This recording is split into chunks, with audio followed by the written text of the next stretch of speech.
Tatak RMN. Oras sa DYHP, alas 5:15 sa kahaponon. Headlines.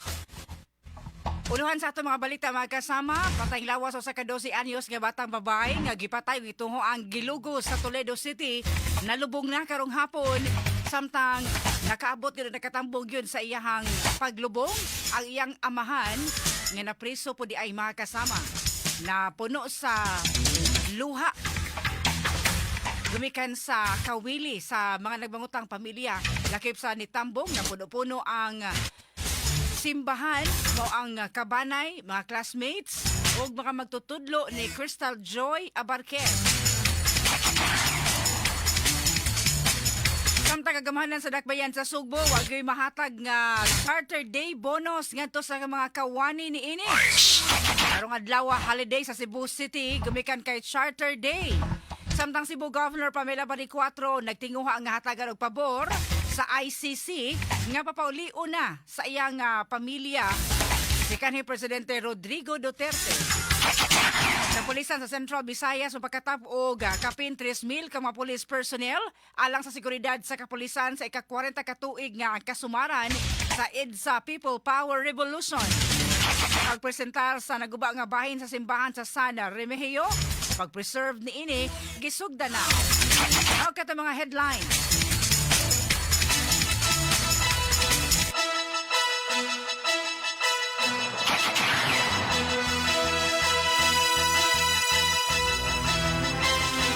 Sugbo, Kabisaya ug Mindanao, Pilipinas, worldwide, maayong hapon. Kini si Radyoman Aida de la Cruz Tampos, mohatod sa ato mga balita news update. Ano karong Martes, mga kasama February 24, 2026. Kumusta inyong kahaponon karon? Ang uban nga, medyo di kayo busy karong adlaw labi na taga-dakbayan sa Sugbo, gumikan kay holiday. May klase, may trabaho ang mga government offices o pipila ka mga private sectors. Padayon silang trabaho karong adlaw.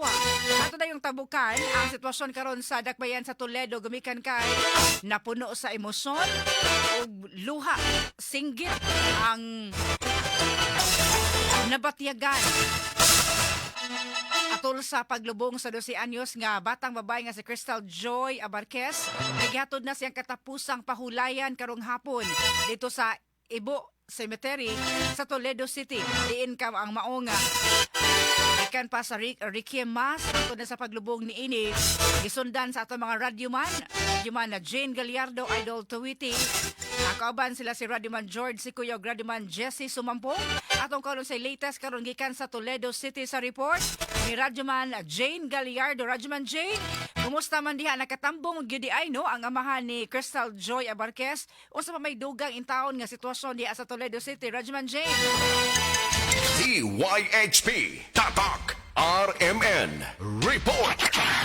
Yes, sa mga Aida, live gihapon ta karon dinhi sa may Toledo City diin bugat kaayo gyud ang pamati ka sa mga Aida kay di pa lang gyud dugay hingpit na gyud nga gihatod sa iyahang lubnganan dinhi sa may Ibo Cemetery sa dakbayan sa Toledo ang si Crystal Joy Abarquez ang kadtong 12 anyos nga dalagita kansa na palgang wa nay kinabuhi og nakagapo sa kahoy human kini na missing sulod sa 8 ka adlaw ka sa mga Aida. Gatusan ka mga paryente, kaliwat ug uban pa nga mga kaila sa maong dalagita o mas nailahan gini siya nga si Inday Joy Joy. Gitawag sa permi diri ka sa mga Aida og Inday Joy Joy. Ang nitambong ug mihatod gyud sa iyahang lubong gisugdan kaganihang mga alas 3 pasado sa hapon. Apan sa wala pa kini gihatod sa maong samang ka sa mga Aida ginisahan sa kini sa may St. John of Sahagon Shrine diin gipanguhan kini ni Reverend Father Jake Reyes kaganihang mga alas 2. So ato gini nga gisundan pud sa mga Aida gani gikan pa lang sa simbahan ka sa mga Aida grabe ka puno ang maong simbahan kaganiha atol sa iyahang misa giingon din ini giasay gani ini Father Reyes ka sa mga Aida nga ang mga tao kaganiha susama kanang mag misa sila kada Domingo nga perming puno. Inana kadagan ka sa mga Aida nga halos tanang lingkuranan sa sud sa simbahan kay na-occupied gyud ka sa mga Aida. Way bakante.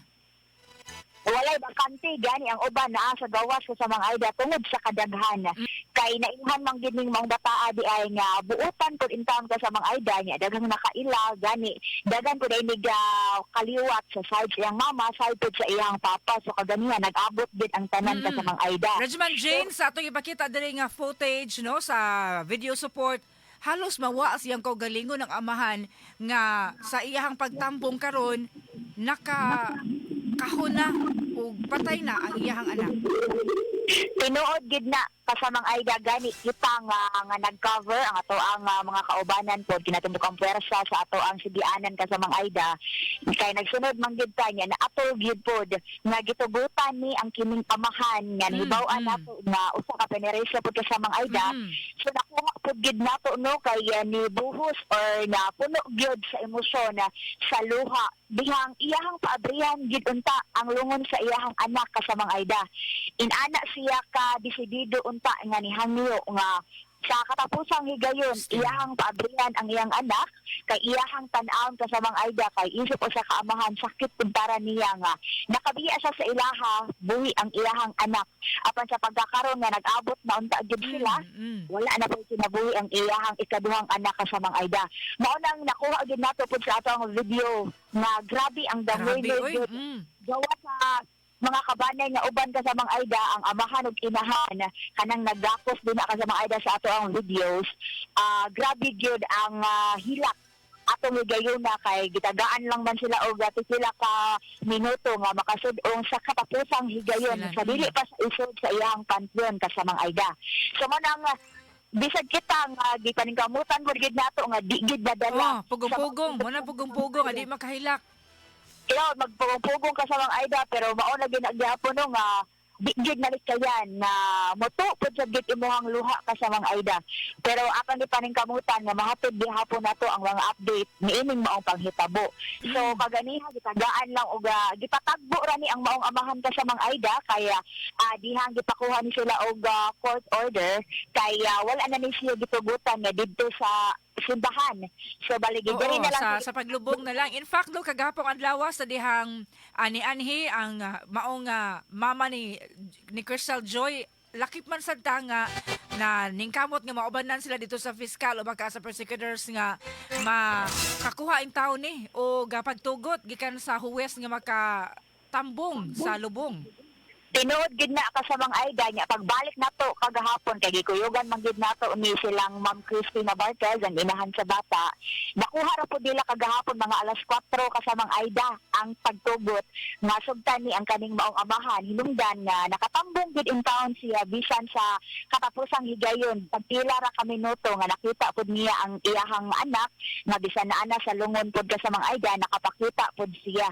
So sakit kaayo niya kanang ganing ang atmosphere gidinhi ka sa mga Aida kay bugat kaayo kay gawa sa mga kabanay go daghan kaayo ang nisimpatiya gani ka sa mga Aida daghan kaayo gid ang nagbangutana maski galagot gani po dahil sa maong panghitabo mao nang daghan pug kaayo ang niduyog sa Abarcas family atol sa lubong ni ini nga maong Kristal. So daghan kaayo ang mga wala gid siguro tao kaganiha ka sa Aida no kay naginahinay naman ron og panguli. Wala gid mga tao ganiha nga wa ni hilak sa dihang gisod na si Kristal sa iyahang pantheon gid ka sa mga Aida kay sobra ka sakit gid. Kita gani ka sa mga Aida nga dili gid nato hintik na kaila ning Abarcas family or ganing biktima. Nasakitan man gid gani ta ka sa mga Aida. How much more ang mga kaliwat, ang mga kabanay ka sa mga Aida. So mo nang kaganiha bisan pa man nga sakit pamalandungon gikan sa mga kabanay nagpasalamat gihapon ang kining si Ma'am Christine Abarcaz ang inahan sa biktima nga napahimutang niya og tarong nataga niya saktong kapahulayan ang iyahang anak ka sa mga Aida diin padayon gihapon niya ang gisinggit na hustisya bisan pa man og napasakaan na og kaso ang maong suspect kagahapon adlaw naka-cover pod ta exclusive pod nato ka sa mga Aida so hustisya og mao gyapon ang singgit maski sa amahan kasamang Aida wa gani siya makatuo gani wa siya kahibaw kung unsa pud ang iyahang mabuhat og magkita sila sa maong suspect mao na ang iyahang gisulti pud kasamang Aida niya mao na ang nahitabo kay dali ay ko andaman po bisod na din siya sa iyang pantheon giresaryuhan ta pod siya kasamang ayda niya ang naginihinay na pod og panguli ang mga kabanay nagpasalamat lang pod ang kini Abarquez family gid kasamang ayda labi na gid sa atong CDN DYHP ang Cebu og sa IFM na usa sa mga niduyog og nitabang gyud sa ilahang kasub-anan karong mga panahon Sa ato pa, kasamang kato na turnover kagahapon kasaman Jane, sayod kita nga, mao gyud ilang nahikap ug mao gyud ilang nagamit karon sa pagpalubong sa iyang anak. Katong 100,000 nga atong na turnover, gikan sa kasing-kasing nga tabang sa atong mga tigpaminaw sa DYHP ug IFM. Tinuod gid na kasamang ayda no dili man gid nato kabayran ang kinabuhi sa maong biktima apan pinaagi pod sa ato ang tabang sa ato ang pag-extend sa kamot sa ato agikan sa ato ang mga listeners medyo na iban-ibanan gid in town kasamang ayda kaya gawa sa magproblema sila kay inani ang nahitabo magproblema pud sila sa kwarta pero at least man lang nga sa paagi sa mga tabang nga gikan sa atong listeners niya napaabot pud gid nato didto sa ilaha kay medyo nakuha-kuhaan po ang ilahang problema kasamang ayda. So mao na ang dako pud kaayo gid ang pasalamat sa Abarquez family labi na gid ni Nanay Elvira ang katong lola sa bata ug ni Ma'am Christine Abarquez kasamang ayda gi-mention gid pud kaniya DYHP ug sa IFM kasamang ayda nga pasalamat gid sila kinasing-kasing pod tungod sa tabang napahiluna pod gyud ang maong biktima nga si Crystal Joy Abarquez kasamang ayda.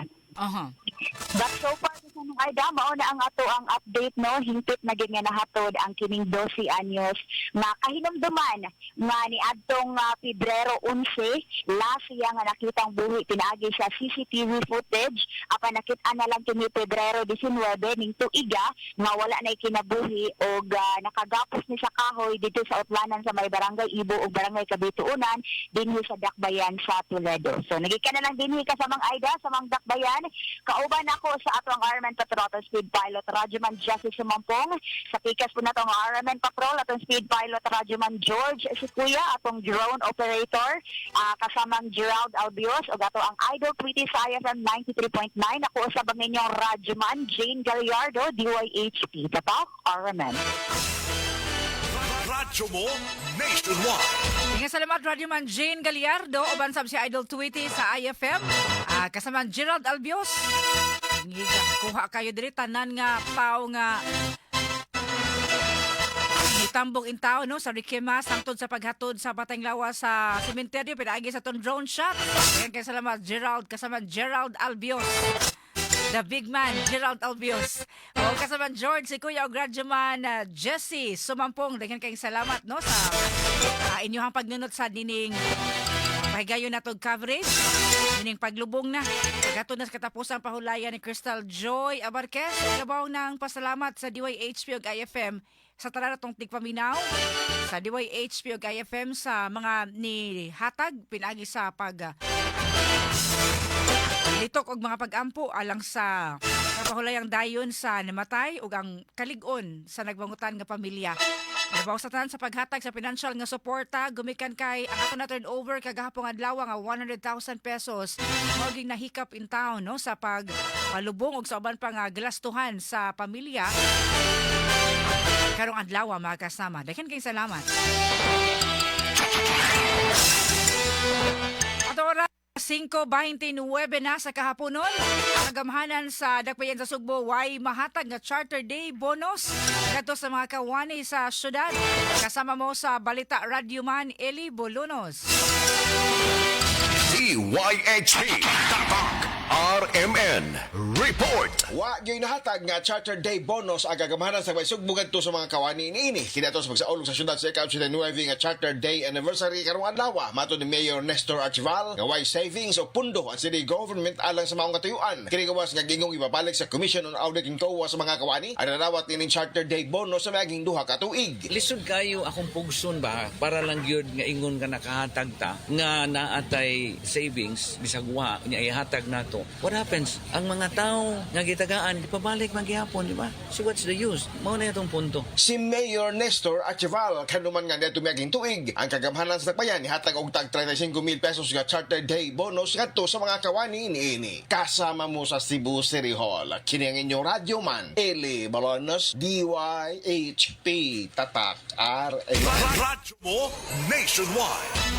At oras sa 5:30 sa kahaponan, kini nga portion dalit ka nato sa DTX 500. Ikaw naghambinbag mga sakit karong panahon na mag DTX 500 na matag adlaw. Dira kanit siya dantini ka sa paliya nga nagsuhid sa insulin function. Kung imong blood sugar mubo, kontrolado ang imong BP. Ang pag-inom sa DTX 500 matag adlaw makatabang na makapanindot sa imong tulog. Makapugong sa mga sakit-sakit sama sa hyperacidity, GERD, fatty liver, skin wrinkles, alopecia o guban pa. DTX 500 are best choice against diabetes-induced hypertension. At oras sa 5:31 na ang kapulisan sa Central Visayas mapakatap og 3,400 ka mga police personnel alang sa seguridad sa kahilihukan sa ika-40 katuig nga kasumaran sa EDSA People Power Revolution. Samtang ang Cebu City Police Office moabag usab sa pagman sa dagan sa trapiko aron dili maapektuhan ang biyahe sa mga publikong sakyanan labi na kung dunay mga rally nga ipahigayon. Kasama mo sa Balita Radio Man, Arnold Bustamante. DYHP Tatak RMN Report. Naka-alerto karon ang kapulisan sa Central Visayas subay sa kasumaran sa ika-40 anibersaryo sa EDSA People Power Revolution nga himuon og mga adlaw. Si Police Brigadier General Rodrigo Barana ng hepe sa Police Regional Office 7 nagkaningon nga rekahan ay na ang ilang giandam nga seguridad subay sa kabanduan silang labaw nga si PNP Chief Police General Jose Melencio Nortatis Jr. Gipangandaman ang pagpanagtapok sa nagkadiyang sektor sa Katilingban nga kabahin sa trilyon peso march nga salmutan sa simbahan, cause-oriented groups o gubang hugpong aron ipadayang ang ilang kasagbuyo sa parayon nga pagpangawkaw sa panudanan sa gobyerno. Gipahibaw ni Maranan nga nag-andam na sila og 3,400 ka mga police personnel nga mo ipakatap sa tibok Central Visayas. Dinasayon na sila kung asa magtapok ang nagkalain-laing grupo nga mohimo sila nga mga programa. Hugot nga seguridad ang ipatuman sa kapulisan sa nag-una nga kadalanan sa tibok Region 7 lakip na ang mga critical infrastructure aron mabantayan ang publiko, pagpatuman sa kahusay kalinaw ug suportahan ang nasubay sa balaod nga kalihukan. Gawa sa mga naka-uniforme nga mga police personnel nakigalayon usab sila sa mga local government units, force multipliers ug ubang stakeholders aron magtinabangay alang sa malinaw nga pagsaulog sa anibersaryo sa EDSA. Si Police Colonel George Ilana ng hepe sa kapulisan sa syudad sa Sugbo masaligon ang himuon nga kalihukan sa nakadiyang sektor sa Katilingban dili mumugna og kasamok. Mato niya nga wala sa kasaysayan sa dakbayan sa Sugbo nga molusad og kagubot ang mga progresibong grupo sa panahon nga dunay sila himuon nga lihok protesta ilibin na nga ning maong kasaulugan uban kanila ang simbahan. Tungunin mo hatag sila og seguridad sa mga mosalmot sa trilyon peso march o ilang abaga ng mga traffic enforcers nga mahapsay ang dagan sa mga sakinan. Wala hinon makamonitor ang kapulisan nga dunay hulga sa seguridad alang sa kalihukan sa EDSA People Power Revolution. Apan bisan pa man ini, ilang gisaka ang ilang pagbantay aron masiguro nga walay daotang mahitabo. Kasama mo sa PNP ang inyong radyoman Arnold Bustamante DYHP Tatak RMN. Radyo mo nationwide. At oras sa 5:34 na sa kahaponan, pagpreserbar sa naguba nga bahin sa simbahan sa San Remigio, gisugda na. Kasama mo sa Balita Radio Man Ken Galanea. DYHP Tatak RMN Report. Mga archaeologists nagsugod na sa pagkolekta o mihipo sa mga naguba nga mga bahin sa San Juan Nepomuceno Parish Church sa lungsod sa San Remigio sa Miharan nga Sugbo. Una nilang ipaygayon ng inspection, clearing o pag-recover sa likod nga bahin sa simbahan, isip kabahin sa pagpreserbar o pagsabot sa historical heritage sa simbahan. Ang team nagtinguha sa pagpangita o pagdokumento sa mga importante nga mga findings o makuykuyan nga may kalabutan sa structural history sa simbahan. Ang mong inisyatiba kabahin sa commitment dili lang alang sa pagtuo kundi apil na usab ang pagprotektar sa legasiya sa kultura o kasaysayan sa parokya ingon man diha sa iyang komunidad. Ang San Juan Nepomuceno Parish sa San Remigio mo isa sa mga simbahan sa Northern Cebu nga napektuhan sa linog nitong Setyembre 30 sa niaging tuig. Kasama mo sa balita gining Radio Man Ken Galanea, Tatak RMN. Radyo mo nationwide.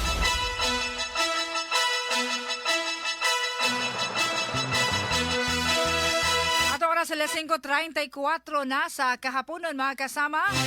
Samtang si Cebu Governor Pamela Baricuatro nagtinguha nga hatagan og pabor sa ICC na makapauli na. Ito sa iyang pamilya si kanhi Presidente Rodrigo Roa Duterte. Kasama mo sa Balita Radio Man, RV Veloso. DYHP Tatak RMN Report. Nang hinaot si Cebu Governor Pamela Baricuatro nga mahibalik na sa iyang pamilya si kanhi Presidente Rodrigo Duterte. Si Baricuatro nagtuo nga dili angayan nga ma-detain si Duterte sa International Criminal Court kun ICC. Mato ni Baricuatro nga human kining gipangutanan kabahin sa nagpadayong pagdungog labot sa investigasyon sa ICC sa anti-drug campaign sa administrasyong Duterte. Manowis that that illegal case already served the country, should be with his family, with his constituent, and yet he's out there being in prison. I'm really against the former president being treated like that. So how I wish na mabalik siya and be with his family and the people he loves. Si Cebu Governor Pamela Baricuatro. Dili kini mo'y unang higayon nga mipadayag ang gobernador sa baruganan ni ining pagsupak sa gihimong pagdungog sa The Hague-based tribunal. Ang midagan kini atol sa Mayo 2025 elections isip gubernatorial candidate lakip si Baricuatro sa mga nanawagan nga papaulion si Duterte sa nasod. Ang ICC mihimo kini og investigasyon sa crimes against humanity may kalabutan sa war on drugs nga una nang nakaangkon og local support ug international criticism.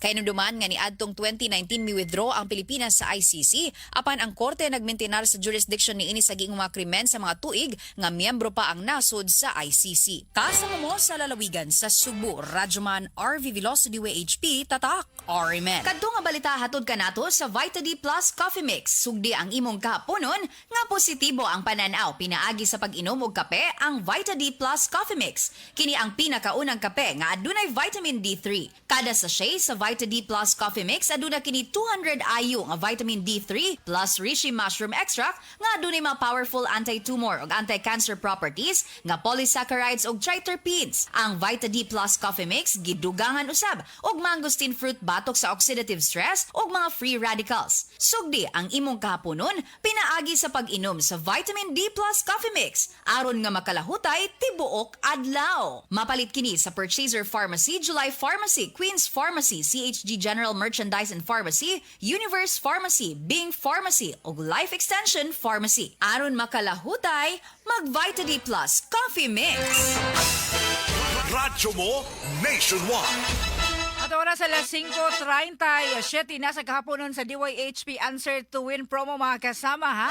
Nagpadayon ang ato ang paghatag ng mga papremyo pahalipay sa mga listeners nato. Nagpadayon nga naka-tune in avid and loyal listeners sa DYHP ug sa FM ang gali IFM. Ato pangutan na DYHP Answer to Win promo mga kasama sayo na yung kaayo. Kami na sa taga Cebu City. Ato pangutan na karon diin maka daog og 200 pesos nga GCash. Ayun na kayo ni bonus na ni natatong pangutana karon. Unsa man ang selebrasyon or kalihukan karong adlaw sa Cebu City nga holiday man. Unsa may atong kalihukan? Unsa maron nga day? Unsa maron nga day sa Cebu City na nga holiday mga kasama. Kung siguraduhan lang ha nga naka-like, naka-follow sa ato ang DYHP RMN Cebu Facebook page o ang official Facebook page ni Attorney Rufil Fernandez Banyok. Kanya tanawag yun na ninyo ha. Ang Attorney Rufil Fernandez Banyok nga official Facebook page. Nasa uban man gud nga mo appear no. Uban nga pangalan pero siguraduhan lang nga mo na active. No, unya ka official Facebook page Attorney Rufil Fernandez Banyok nga dunay blue check. No, dunay blue check mga kasama mo na itong official Facebook page Attorney Rufil Fernandez Banyok. And ay blue check mark mo na official Facebook page. So, of course, DYHP RMN Cebu Facebook page. O siguraduhan nga naka-like, naka-follow mo og i-share ang atong live program karon. Ang inyong tubag sa atong pangutana, i-comment lang sa comment section sa atong live program karong hapuna aron doon na mo'y chance nga maka daog sa 200 pesos GCash mga kasama. Tubag na. Sa'yo na kayo itong pangutana. O niya, i-comment lang ha. type ang inyong tubag. Kaya sa itong live program karon sa DYHP News Update. Ato oras sila 5:39 sa kahaponon. Samtang sa duga pang balita na mahayag si Palace Press Officer Claire Castro na pulos pamulitika lang ang ipamahayag matud pa sa lead counsel ni kanhi Pangulo Rodrigo Duterte nga si Attorney Nicholas Kaufman. Matud ni Castro nga ang mga pamahayag ni Kaufman kahapon sa unang adlaw sa confirmation of charges hearing bato kang FPRRD dili depensa sa nahitabong pagkamatay ni atong tuig 2011 hangtod sa 2019 apan matud pa ni Castro pamulitika lang. Wala matud pa depensa si Kaufman ug sama lang nga giangko niini nga adunay krimen nga nahitabo sa nasod ug ang gagingong mastermind mao ang kanhi Pangulo.